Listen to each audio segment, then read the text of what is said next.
प्रधानमंत्री नरेंद्र मोदी के कार्यकाल को 11 साल पूरे हो चुके हैं। इस दौरान भारत लगातार प्रगति के पथ पर तेज गति से आगे बढ़ रहा है। भारत की प्रगति का रास्ता परिवहन सेक्टर के विकास से होकर ही गुजरेगा, इसलिए भारत अपने परिवहन सेक्टर को लगातार मजबूत बना रहा है। भारत में 63 लाख किलोमीटर से अधिक का सड़क नेटवर्क है। 2013-14 में राष्ट्रीय राजमार्गों की लंबाई 91,287 किलोमीटर थी, जो अब 1,46,204 किलोमीटर हो गई है। इस तरह बीते 11 सालों में भारत ने राष्ट्रीय राजमार्ग की लंबाई में 60% की बढ़ोतरी दर्ज की है।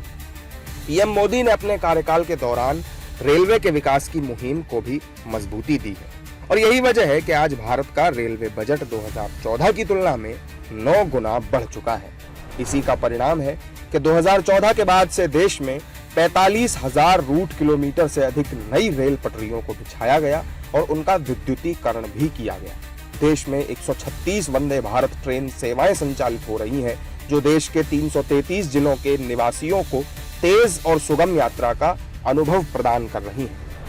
हवाई यातायात को लेकर भी मोदी सरकार ने बहुत काम किया है। वर्तमान में देश में कुल 160 हवाई अड्डों का संचालन हो रहा है। मोदी सरकार ने देश में एयरपोर्ट्स की संख्या बढ़ाने के साथ ही एयरपोर्ट्स पर बुनियादी सुविधाएं और सुरक्षा को भी बेहतर बनाया है। जलमार्गों के विकास में भी मोदी सरकार ने अभूतपूर्व गति से काम किया है। पिछले 11 वर्षों में देश में राष्ट्रीय जलमार्गों की संख्या 5 से बढ़कर 111 पहुंच गई है। केंद्र सरकार ने सागरमाला परियोजना के तहत 1,41,000 करोड़ रुपए से ज्यादा के 272 प्रोजेक्ट्स का निर्माण कराया है। इन आंकड़ों से साफ है कि प्रधानमंत्री नरेंद्र मोदी के नेतृत्व में भारत का परिवहन सेक्टर नई ऊंचाइयों पर पहुंच गया है और विकसित भारत के निर्माण में अपना बहुमूल्य योगदान दे रहा है।